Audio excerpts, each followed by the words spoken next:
There is a law in the books in Alderson, West Virginia that requires all lions to be kept on a leash within the town limits. You might be asking, why on earth would a place in the mountains of West Virginia ever make such a law? Today you'll find out. Hello folks, I'm Steve Gilly along with Rod Mullins, and this is another one of the stories of Appalachia. Well, I'm intrigued, Steve, about why in the world would somebody go and make a requirement, a law, that lions be kept on a leash within the town limits. Now, we've talked in other podcasts before about the petticoat government, about taking the cows off the street and some of the livestock and so forth, but where on earth did a lion come from in West Virginia, of all places, Alderson, West Virginia? Well, as far as that law, apparently there was a need at one time for that law, which is the crux of this story. Okay. Now, the story starts, Rod, on October 3rd, 1890, which was a big day for the town of Alderson, West Virginia. For that day, the circus came to town. We have a lot of stories where the circus came to town as an ominous sign. It's not in this case. It's actually a nice story. The circus name was French's Great Railroad Traveling Circus, and like many in its day, it took circus performers, clowns, wild animals, and the sideshow throughout America. And this day it was Alderson's turn to see all the amazing things French's circus had to offer. Families planned to spend the weekend at the circus with picnic lunches prepared so that they wouldn't have to return home to eat but could enjoy the shows. Rod, one of the performers that day was having some issues, right? Yes. The star lioness of French's circus was about to go through something that lionesses and, well, humans as well, sometimes did: giving birth. You see, she was pregnant with a litter of cubs fathered by another one of those circus lions, which it created a problem. First of all, this lioness would not be able to perform in Alderson once she gave birth. Second, even if they did manage to survive, the circus had no space or time to even raise them. After all, this wasn't a zoo. It was a business, and time was money, as they have always said for a very long time. So Mr. French, that's the name, the guy, the owner of the circus, decided that the best course of action was to get rid of the lion cubs as soon as they were delivered. Now, he instructed one of his employees to, this kind of sounds bad, but still, to take three of the cubs, the three cubs, to the Greenbrier River and drown them, thus eliminating the problem. But Steve, that wasn't meant to be, was it? No, it was not. For you see, that same night, Susan Bebout, the wife of the town blacksmith, happened to be at the Greenbrier River getting water. She saw the circus employee approach with the lion cubs and asked what he was going to do. When he told her he was going to drown the cubs in the river, she quickly agreed to take them off his hands. He gave the lions to Susan and bade her farewell, and this is where her adventure begins. Mrs. Bebout was soon caught up in the excitement and joy of a new adventure, raising a pride of lions. Well, not really, for she realized she couldn't raise all three, so she gave two of them to friends of hers in town. Mrs. Bebout kept the little lion cub at her home since she knew her husband would be supportive and helpful, and since there was plenty of room in the barn. Well, the cubs soon became fast friends with the family's cat, Tabby, I like that name, appropriate, I guess, who would play with her very big brother as well as sleep with him. All was well, wasn't it, Rod? Well, yeah, I guess you could say that, Steve, because the two cubs that Susan Bebout had given away ended up dying. But her lion thrived in the loving care of his human, quote-unquote, mother. He'd soon be, well, a full-grown lion. That kind of brings up something out of my memory when I was young. I thought cats were going to turn into lions at one time or another. Oh. What was I going to do when those cats got that big?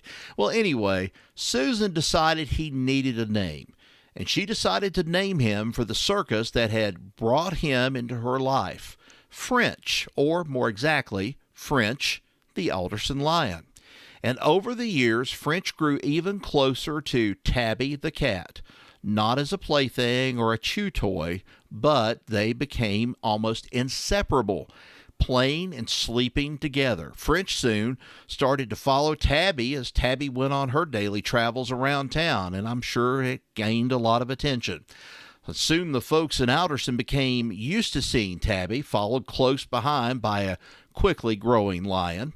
They knew French was gentle, so they weren't startled or frightened at his appearance at all.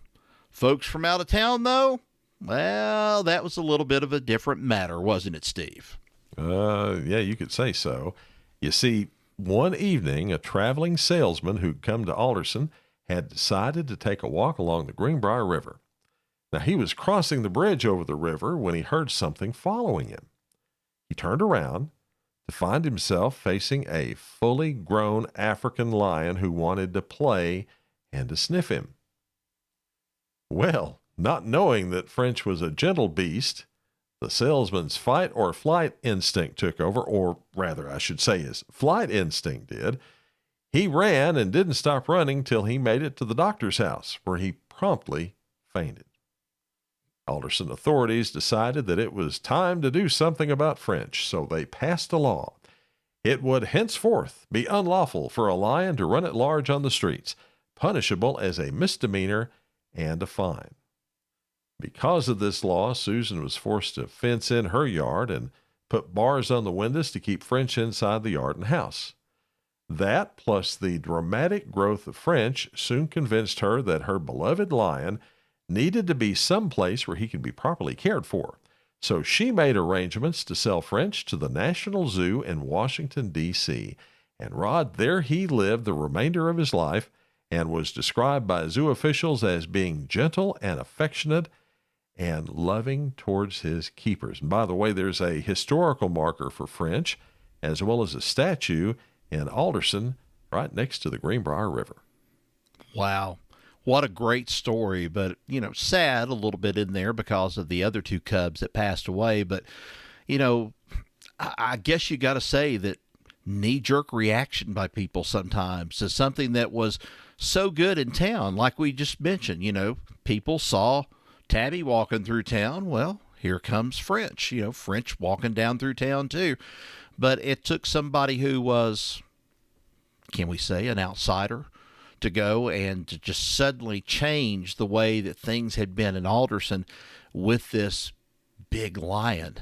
I'm just glad that she was able to get it to the National Zoo in Washington where they took care of it.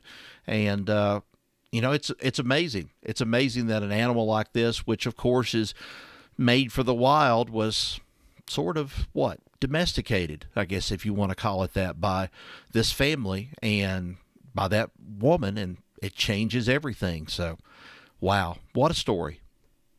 Well, Susan did a good job with French.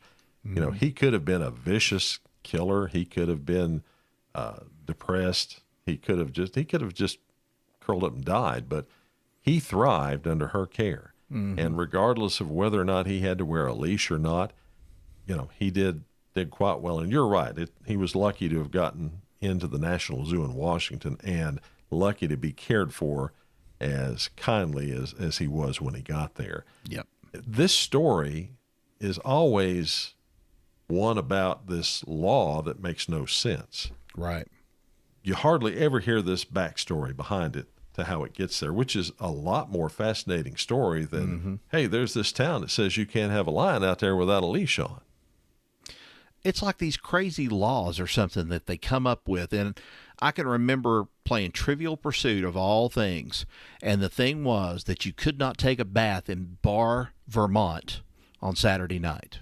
I think it was couldn't take a bath, or you had to take a bath on Saturday night. I forget which one it was, but crazy. I got one better than that that's closer to you. Okay. At one time, it was illegal to kiss a girl in Norton, Virginia. I can believe that. I'm not going to say anything else. I'm just going to leave it at that. Was that a law maybe possibly even as far as into the 70s and involving, I don't know, people just not kissing? I think that was a law that was on the books when I was working in Norton, and since the statute of limitations has run, I'm going to say that I have broken that law many times. Well, I'm sure you have, and just like the crazy law, and this is probably something for a podcast we could do later on too, about the great dancing debate in Pound, Virginia. Do you remember that?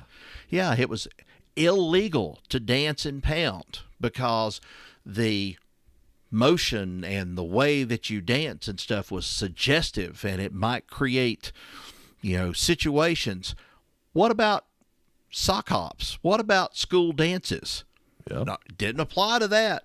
Hey, I've seen some dances too in my time since I've been a teacher that's, it's made straight hair curl up on my head is what it's done, because I didn't do that stuff when I was in school. So these crazy laws and things, but some of them existed back in those times. And what was it? There was another law too of, you weren't allowed in one part of Virginia, or maybe it was somewhere close to here. You couldn't spit on the street. If you spit on the street, you get in trouble, and they'd take you in and all. And I'm like, what? Well, what happens if you sneeze? What's that going to be? And so forth. Just crazy laws. We could do a whole podcast series on these crazy laws and the stories behind them. We ought to. Well, that's an idea. That's an idea. We need to just start looking up crazy laws in Appalachia and see what we can find out about all these things. So, well, before we go, I did want to mention one thing to you. We put a poll up on our YouTube channel, and these podcast folks are being put on the YouTube channel as well. That poll was, would you rather hear our podcast on YouTube with a nice background video on it, or would you rather see Rod and me in full living color telling these podcasts as we're recording them? Well, the verdict is in. What do you think? I would say that people are probably playing it pretty smart, and they don't want to see our faces on video.